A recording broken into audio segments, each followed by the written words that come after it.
Hey everybody, welcome back to Bottom Shelf Bar. That's Paul. That's Connor. Paul, what the hell are we doing? So, this is something I've been dying to try. This is Absinthe. I've tried a little bit of it, not gonna lie. But this is Absinthe. You've probably heard of it as the alcohol that's gonna give you visions and stuff like that. That's not true.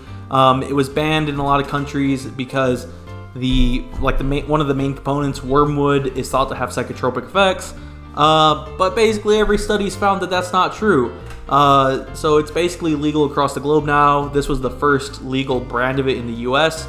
So yeah, this is like a rich history. It's definitely a very rich history, popularized in France. Basically every major writer from the period drank it. Most famously Van Gogh, the artist, of course, loved it. So I have a really neat box that I forgot to bring that has Van Gogh on it. It's super cool. It is basically a neutral grain spirit digestif with a bunch of herbs, most notably anise. It smells very licoricey. Very licoricey. Right here. The French like licorice, my dude. That is most certainly from the anise. Yeah, it's intense. It's really intense. But we're going to go through some of the most popular ways to drink it. We're going to go through the ritual. I think it's cool. Wormwood has been used as a medicine dating all the way back to like 1500 BC Egypt. In Greece, they had a wine that was absinthe flavored. Ritual. Yeah. So there's like a whole ritual to it. There's like a fire ritual too, which we're not going to do, both for safety reasons and also for lack of having a lighter reasons. Oops. But basically, this is where you start. This is where you finish. That's right. So it's like a whole. It's like got names for everything and everything. It's like kind of wild. You start with absinthe in a glass, about an ounce of absinthe. They make these really cool glasses that have like a reservoir that measure the absinthe for you, so it takes the guesswork out. And you can use like a fork, but they have these really cool spoons for it. They actually come with this brand of absinthe. So you lay it across and you lay yourself a sugar cube on top. And we're not really measuring this time because we're focusing on the ritual, but basically, and we're using fancy water for this. Yeah, so Liquid Death is a brand that we are familiar with because it's very just silly. The branding is so funny. But Liquid Death is a cool company. Their purpose is to like make water that looks like it's beer, like a beer can. So people who don't want to drink beer can still like pretend to participate if they're at a party. So Liquid Death is a cool company. They make fancy water that's way too expensive. But we saw it at the store and we were like, this would be really funny to do with absinthe. So that's what's in the bottle. Yeah. So as you pour over your sugar cube, you notice that as soon as water comes in contact with absinthe, it becomes very cloudy. As you can see there, the French call this louche. The louche is the basically syrup you create by doing this. And as it pours into your drink, it becomes very cloudy. If I hadn't accidentally made like a massive pour all at once, that would have been much clearer. But, these spouts are a little bit hard to deal with. We worked with what we have. We did kind of bootleg this setup. We did. The flame ritual typically involves like you pour the absinthe over the sugar cube and then you set the sugar cube on fire and then douse it with water, which seems really cool. Absinthe is of course very strong compared to most spirits. This one's about 110 proof, and most absinthe is very high proof. But yeah, very famously, like I said, people thought absinthe was responsible for all sorts of wild like social behaviors and stuff like that. It's not true. It's just alcohol. People just like to get their panties in a fizzy. You might also notice we have this bitters bottle here. I have some really fancy bitters bottles because I like to make my own bitters. But the reason I keep absinthe in this is because the vast majority of absinthe cocktails use like a couple dashes of it. Most people who buy a bottle of absinthe, unless they really, really like it, it lasts them like their entire life. So we're going to find out if this is the one you should get to last you for your entire life. Well, this probably is going to taste very different from most other absinthes. I've had absinthe before. I had a absinthe cocktail in Paris. Fancy man. I am a fancy man. No. Which, by the way, the French army basically accidentally made absinthe famous. But it was good, but boy, was it strong. And something tells... Yeah, it's intensely black licorice. Okay, well, let's drink it. I've had another French spirit, Rambo, which is also intensely black licorice. So Let's see. I think this water's not cold enough. Yeah, it probably got warm being out. That is pretty much just black licorice. This tastes like drinking literally a piece of black licorice. I hate it. Yeah, I'm not like it's good in the abstract, but unless you like black licorice, I do not think that you will enjoy this. Oh my god. Oh my god. Okay. Chugging it was a mistake. Yeah. Oh, frick. The reason why you can't really drink this straight is, for one, it's so high proof, and for two, it's so intensely flavored that it burns out your taste buds. Whoa. That is so strange. Yeah. It's really not, like, it's not bad, and you can certainly... Okay. You can certainly appreciate it, but it's definitely a niche item. Wow.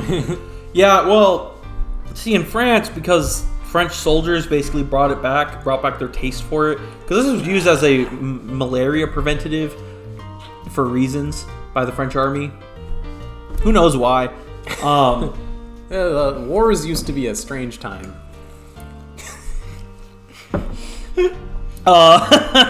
French soldiers basically brought this back to Paris and were like, we love this stuff, which is why it became famous. Wow, that is intensely black licorice. That's all I have. Literally I can't get any other tasting notes. It's intense. It's so intense. Yeah. I think it's time that we play a game and it is time that we try this in some other drinks where it's maybe more appropriate for us. Hopefully. Saltine time. 3, 2, 1, go. Okay, I figured out the technique last time, but I think I might be intoxicated enough that I can't do it anymore. Ah-ha-ha! Okay. Yeah, we're gonna start making some drinks with absinthe now. La Fée Verte is on my side. Okay. This is Death in the Afternoon, invented by Ernest Hemingway, named after, I believe, his first short story. Something like that. I don't know. That time he just casually died in the middle of the afternoon. Not named after his death. Well, oops. I think he died of... Never mind. I'm not going to finish that thought. All that really matters is what time of day he died. It's not afternoon right now, but it is post-noon. Technically post-noon. So anyways, this is this is 1 part absinthe to 3 parts champagne. Which of course we use American champagne. Champagne. Which is not champagne, because champagne's from the Champagne region of France. So I don't know how they're calling it. I mean, I guess maybe the laws on that have changed or something. But it is specifically labeled American champagne, so I guess it's fine. We may have just bought the cheapest bubbly wine we could find. Oh, we absolutely did. That was $5.50. All right, well, let's freaking drink it. Oh, still smells like licorice. Still smells like licorice. Yep. All right. Well, here we go. That is, oh my god. That is vile. That is such a weird experience. I do not like that.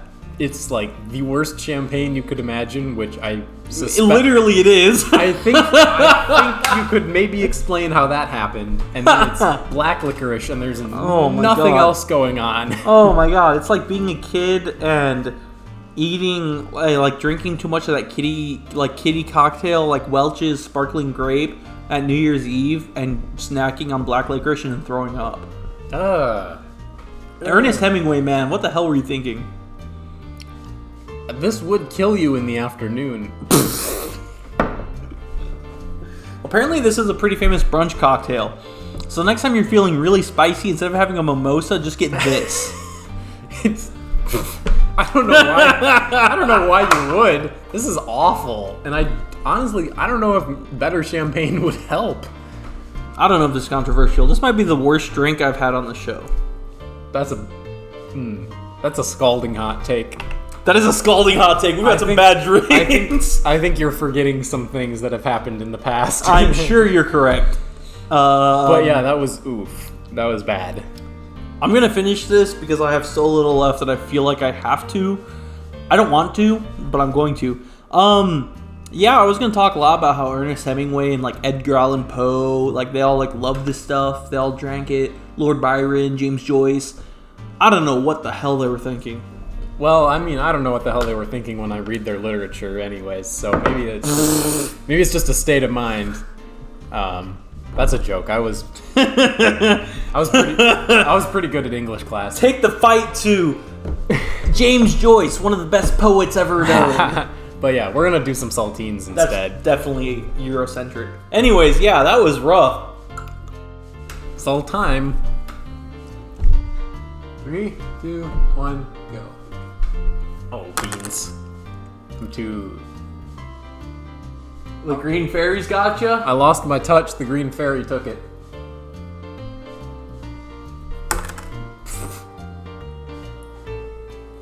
Oh no! I was so close and yet so far. So close I could taste it, literally. What that tongue do? Aha! Woo! Ah! I also got it. But Next up is a corpse reviver. which is actually good. But not a hangover cure, as its name might suggest. Not remotely. This is a Corpse Reviver number 2, specifically number 2. There's a series of 4 Corpse Revivers released in a magazine, like in the 1920s. This is the second one. It's very good. I like it. It is gin, lemon juice, triple sec, a tiny bit of simple syrup, like a 1/4 ounce, lemon juice. I think I already said that. You did. We've been drinking. A dash of orange bitters to bring out the orange notes, and a dash of, and I literally mean like a dash of absinthe. I did learn this drink from my current work, which is a cocktail kitchen. But yeah, this is much more typical of absinthe drinks, because typically you only really use absinthe in dashes if you don't love black licorice. Which is why most people who buy absinthe, they have the bottle for a lifetime, because you never really need more than a little bit.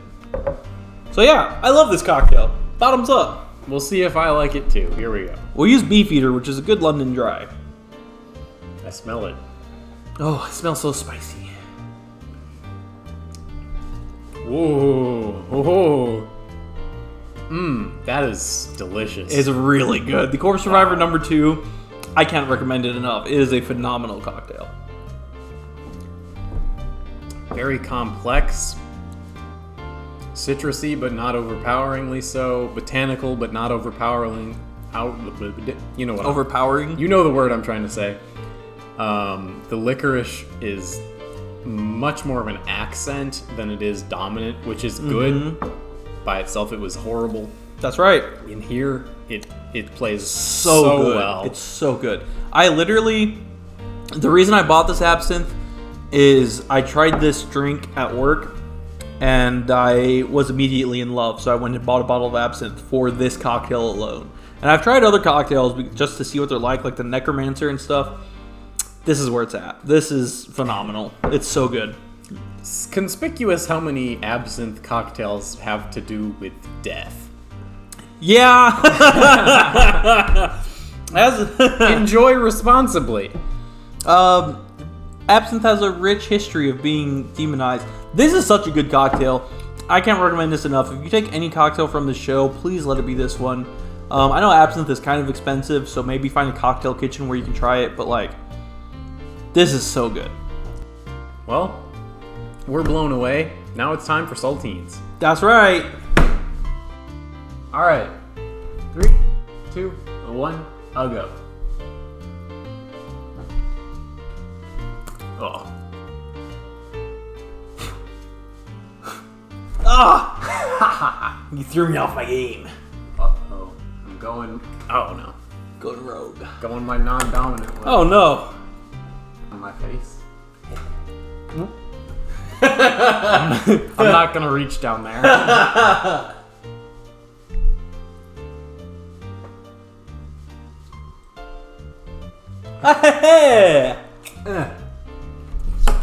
Okay. And that's it for Absinthe. Next up is the last call. Boy, it will be interesting. Last call. This is the last call. As an aside, we've decided that since there's a sugar cube in the Absinthe ritual, we're going to also eat a sugar cube because they're very crunchy and fun. But what's in this thing? In the last call, it looks like pond water. It looks disgusting. There is one part of gin, Lillet Blanc, Coca Americano, which, by the way, is also a white Negroni, which is delicious. You should give it a try. And then triple sec, lime juice, lemon juice, simple syrup, Coke. There's 2 parts Coke, 2 parts champagne, 2 dashes of orange bitters. Champagne. Yeah, it's not champagne, it's Prosecco. I don't know how they're getting away calling it champagne. Absinthe is in here somewhere. Absinthe is a half part because we're sick of the black licorice flavor. Fight us. I am confident that it's... also there. Rum. I guess there should be water in this. There's rum from the last episode. There's rum from the last episode. We did put that in. Yeah, we put that in there. No, we didn't. There's also not grenadine, even though there should be. Yeah, that stuff is gross anyways. Yeah, so it doesn't matter. So, let's do it. Anyways, Sugar cube. Hey, cheers. Oh, what the? It's like eating sweet styrofoam. I love it. That is not the way you expect it to be. It's so crunchy. Well, okay. Alright, now that your mouth is thoroughly coated with sugar. Cheers.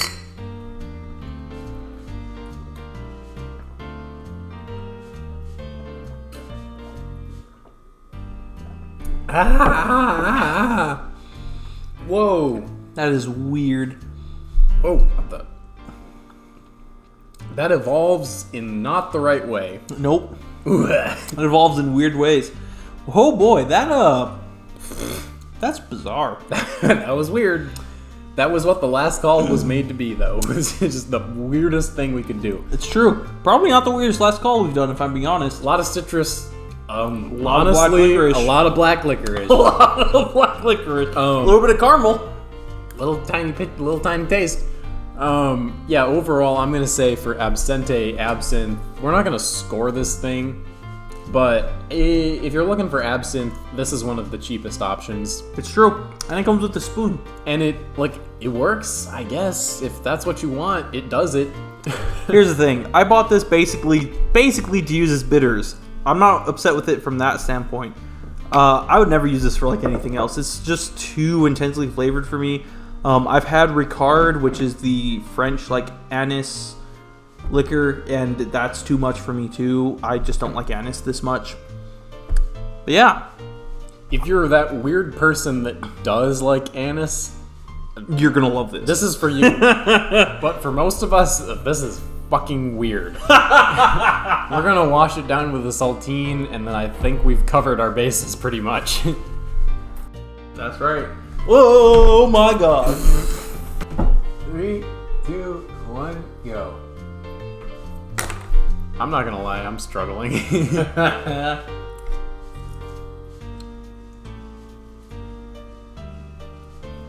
Oh my god. I felt like I was so close. Honestly, the whole time I do this, I'm always looking at your fan chains that say Hampton Bay. Bottom Shelf Bar sponsored by Hampton Bay fans. What is Green Fairy. Green Fairy. Yum. That's Green Giant. Ho ho ho. Green Fairy. Oh no. What if I just feed you the saltine? You couldn't even do it. That better be in the final cut, Connor. Okay, I'm done here. I cannot do this, so I'm gonna do the wrap up while Paul tries to eat the saltine. Hey, this has been Bottom Shelf Bar. I'm Connor. I'm Paul. And we'll see you in the next episode. Not too many of those are left at this point, so you better savor them. Unlike how we savored this absinthe, it was weird. But yeah. Drink it by the dash, my dudes. Yeah, definitely buy the dash if you drink it at all. Yeah, we'll see you in the next episode. Peace. Peace. That's a reflection of my education. Oops, we're from the Midwest. Oops. All white people. Oops.